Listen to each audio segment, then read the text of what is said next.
course, the intro song says it's time to put on makeup, it's time to dress up right, and I'm just gonna sit here and review it in no makeup in casual and outdated fashion. The Muppets special? Question mark? I guess it is technically because it's a one-off, but it is very much a deliberate attempt to recreate the feeling of the original Muppet Show, and honestly, I think they do that pretty well. Whether or not that turns out to be what people actually want is another question. I haven't been tracking like the ratings, or if we no, like I say track the ratings, it's streaming. They don't tell us, they don't have to, but there are usually, indicators and whatnot. And knowing that they say flat out, Kermit says in his introduction, that we were here and then we were gone and now we're here again, maybe some more, depending on how tonight goes. He's flat out saying that, this is a test to see if people want more of this. And I'll kind of be curious. I feel like there's a dual problem going on. I think a lot of the audience doesn't really know what they want from the Muppets. And I also think that the people in charge of the creative end of the Muppets, I'm not going to say that they don't know what they want to do. I am going to say they don't have the freedom to do whatever they want to do, and they are chasing the desires and inclinations of an audience who doesn't know what they want. That's how I'm feeling about the property overall. Because, can I tell you how much it frustrates me? How many clips of the ABC show that everybody freaking bitched about and said they didn't like at the time it came out. How often I see audio and video clips from that floating around places like TikTok or YouTube Shorts now. And y'all act like, oh, this is what it should be. I know, it was great. But y'all said it was garbage at the time because you don't know what you want. The Muppets, they used to have an edge, and I really feel like people forget about this. Frank Oz actually brought this up in an interview not too long ago. They used to have more of an edge to them. I would hesitate to actually call them edgy in the abstract, but they used to have a little bit there. And that ABC series had some of that, and people got upset about it. This has a little bit of the edge. This doesn't get all syrupy the way that, say, the 2011 Muppets movie did. Now, don't get me wrong. I really like the 2011 Muppets movie. It felt very much like a nostalgic celebration. And I think for that movie, it made a lot of sense for it to be as, frankly, sappy as it was. I think that was the intent of that film, and it worked pretty dang well. That shouldn't be the overall tone of the Muppets going forward. And as I said, this is trying to capture the 70s feel right down to having its primary guest star, and they have Sabrina Carpenter, which is an interesting pick. I might have thought Chappell Roan if you were going current pop divas, but then again, she might be... Boy, I hope nobody takes this as an insult because I like Chappell Roan. She might be too Muppety as a person, that it's not enough of a contrast to how the Muppets are, because that's part of the point of the celebrity guest star, is for them to contrast with the Muppets. So, having someone who's as over the top as Chappell Roan is, I'm not saying you couldn't do it, but if you're doing this as a one-off to try and be like, this is what a revived Muppet Show would look like, probably better to have somebody who is, yes, very much has an exaggerated pop culture persona, but it is still a little bit more grounded than Chappell Roan is. And she does pretty well in this. I mean, honestly, about as well as any of the guest stars on the original did. Again, speaking as someone who, boy, really gonna date myself now, who used to get the discs and the season sets of the Muppets sent via DVD back when Netflix was still doing the DVD thing and streaming wasn't its main or primary or only thing. I remember, there would always be something in any given episodes of the Muppet Show that I'm like, yeah.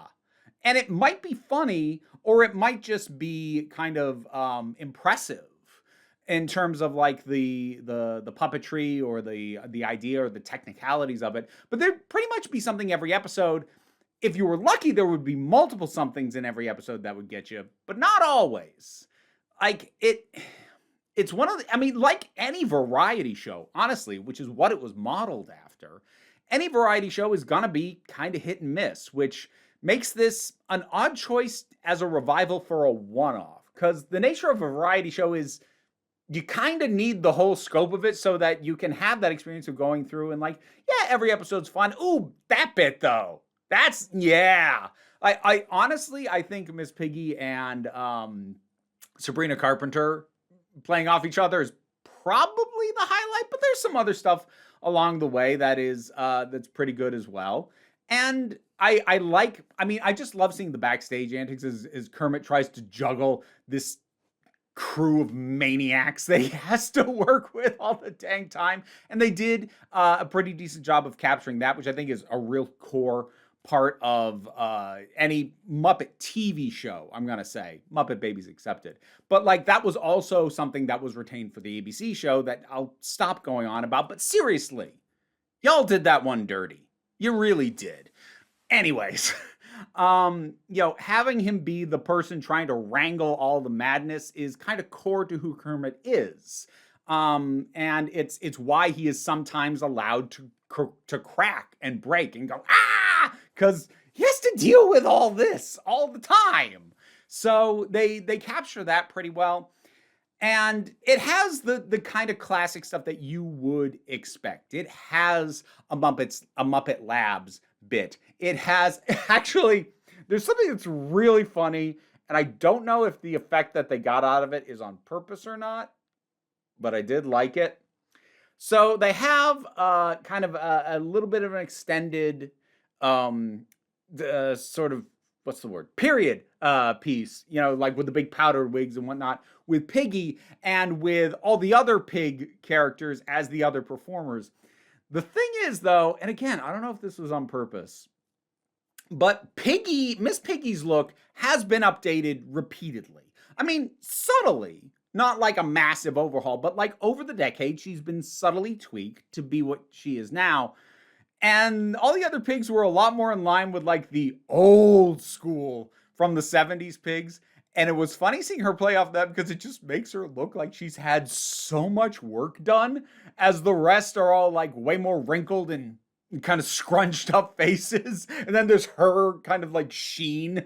It's, again, no attention was drawn to it. So I don't know if it was on purpose or a happy accident, but I liked that. I saw that. I'm like, she just looks so different from all the rest of them who do very much look like the 70s versions of these pig characters that were on the old show. And again, I'm not sure it was on purpose because there was no attention drawn to it. And you can say a lot of things about the Muppets. They're not subtle. They like to highlight a joke. So it might have been just a happy accident, but regardless, I like that. You've got Statler and Waldorf from the thing. They had a little bit of a recurring thing with Maya Rudolph in the audience, which was okay. A little forced. They had a one-off joke with Seth Rogen that I actually thought was kind of funny, especially keeping in mind that he is one of the executive producers on this. Yeah, that was a funny little bit. But again, Sabrina Carpenter is the one who gets the multiple things, including getting to sing actually 2 songs. And yeah, it's again, it feels weird to call it a special because it is in the strictest sense because it is a one-off, but it's not trying to be like a bigger, better version. It's a pilot episode for all intents and purposes.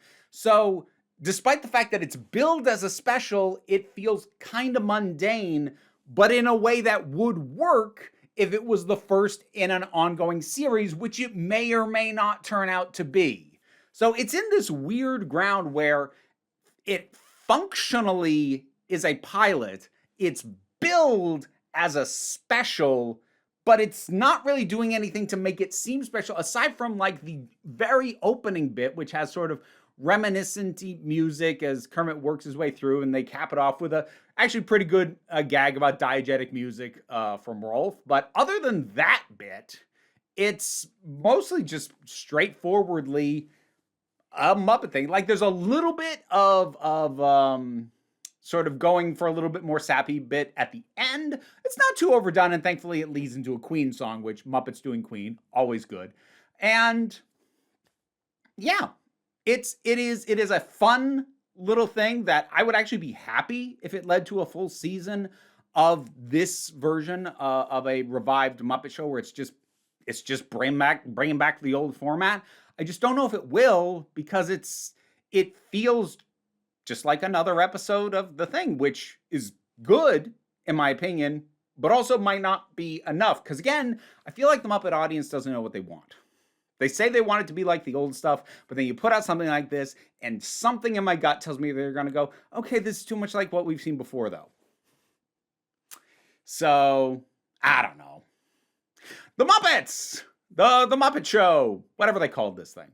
What did you think about it? Whatever your thoughts are, drop something down in the comments. Let's talk about it. Patreon pays the bills and enables me to do this as my living. Even if you can't help me out that way, like, share, subscribe. They all help. Don't worry too much, though. What I really want you to know, I remember my outro now. We take a relaxed attitude around here. So you can come on back next time you need a break. And now to thank my highest supporting patrons. Robin Moore, Jared Boyce, Zubin Lafula, Auntie Kate 808, Mira G, Angry Casperl, Dave Hall, Oliver B, Mystic Shadow, Sean Miller, Welsh Wrestling Geeks, Melissa Pedersen, Pickapok, Becky Sparks, Ulrich, Twylord, Tracy Scrabbit, Pau Barabajoggle, Cindy Ella, Sir Didymus is my favorite, and thanking some random folks from my lower tiers of support. Thank you, Pippa Barwell, Mandy Walla, and Jessica, the Trans Metal Alchemist. The boys are back, and we've got a new one here. We have Navarro has joined the mischief. Okay, so that's just what we're doing now. All right.